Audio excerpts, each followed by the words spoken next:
Era una paz frágil, construida sobre las cenizas del orgullo y el resentimiento. Mientras el mundo aún se frotaba los ojos del sueño de los locos años 20, una oscuridad diferente se cernía sobre Europa.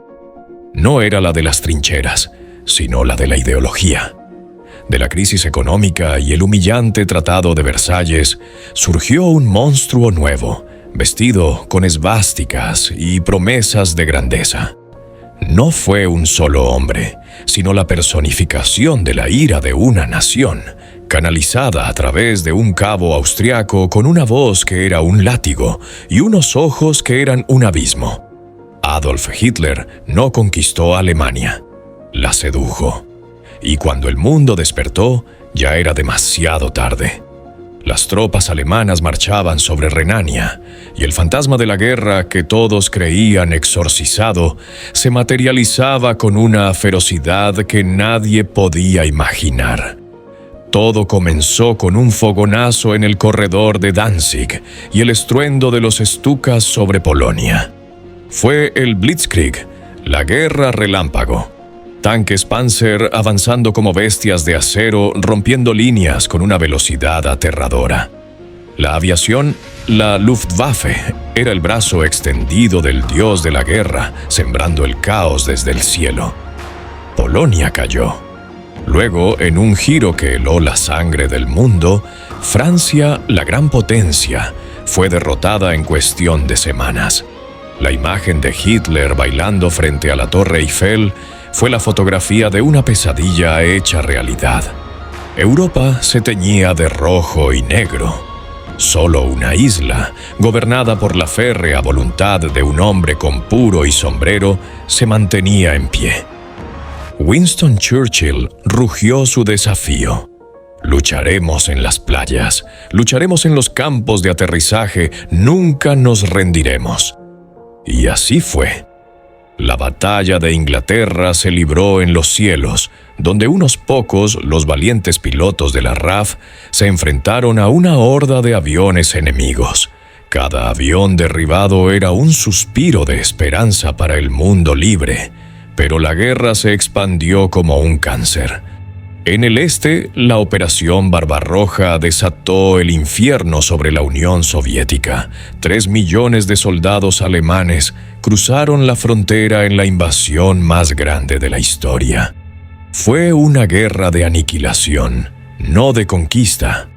Una guerra de ideologías donde la compasión estaba proscrita. El cerco a Leningrado, Stalingrado convertida en un matadero de piedra, donde cada edificio era una fortaleza y cada habitación un campo de batalla. El invierno ruso, un aliado despiadado, congeló las ambiciones alemanas en las vastas estepas, mientras en el Pacífico un nuevo enemigo despertaba. El ataque a Pearl Harbor fue un puñal trapero que arrastró a los Estados Unidos, el gigante dormido, al conflicto.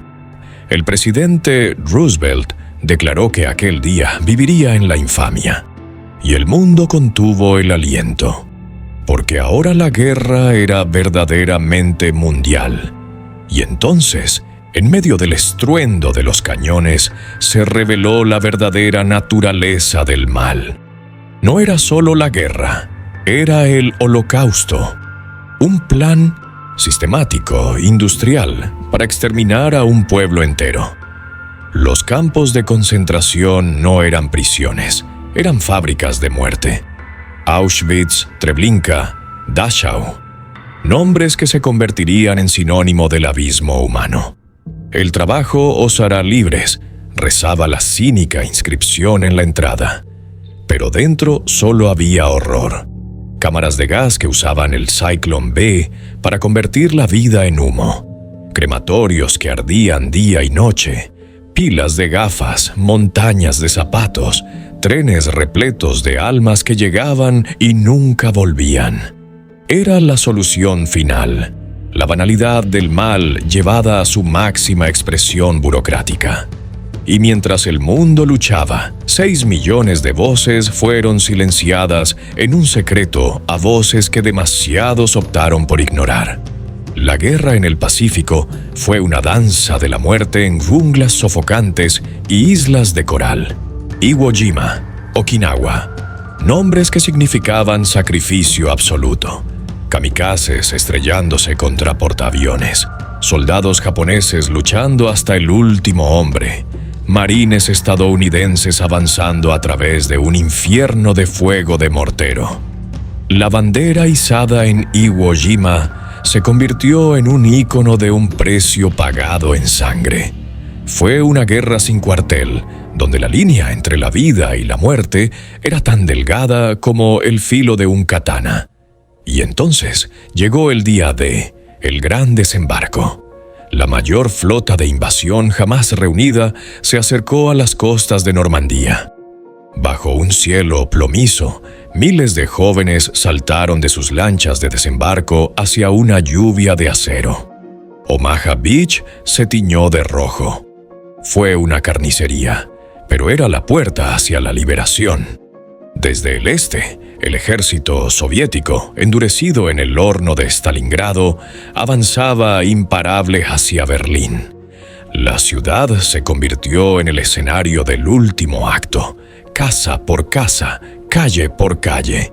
La batalla final en el búnker del Führer, donde el arquitecto de la pesadilla se quitó la vida, evitando el juicio que le esperaba.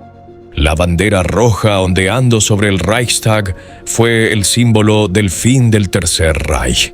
Europa, exhausta y devastada, vio el final de su pesadilla. Pero en el Pacífico, la guerra continuaba con una ferocidad intacta. Y entonces la humanidad cruzó un umbral del que no habría vuelta atrás. En un laboratorio secreto se había desatado el poder del Sol mismo. El proyecto Manhattan culminó con la creación de la bomba atómica. El 6 de agosto de 1945, el Enola Gay sobrevoló Hiroshima. Little Boy cayó.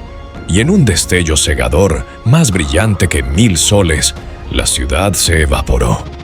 La sombra de un hombre quedó grabada en la piedra para siempre. 3 días después, Fat Man cayó sobre Nagasaki. El mundo había visto el rostro de su propia aniquilación. Japón se rindió. La guerra más destructiva de la historia había terminado. El balance fue apocalíptico. Entre 70 y 85 millones de muertos. Ciudades enteras reducidas a escombros. Un continente dividido por un telón de acero. Y el legado más terrible. El conocimiento de que el ser humano era capaz de una destrucción a escala industrial y ahora nuclear. La Segunda Guerra Mundial no fue solo una guerra. Fue una lección brutal sobre los límites de la ambición humana, el veneno del odio racial y el precio de la libertad. Nos dejó los campos de la muerte como recordatorio de nuestra capacidad para el mal y la bomba atómica como una espada de Damocles sobre el cuello de la civilización. Fue el abismo al que miramos y que nos devolvió la mirada. Su eco, 7 décadas después, aún nos grita una pregunta incómoda. ¿Hemos aprendido la lección? ¿O simplemente estamos esperando a repetir el mismo error a una escala aún mayor? El silencio de las tumbas, desde Normandía hasta Stalingrado, desde el Pacífico hasta Auschwitz, es la única respuesta.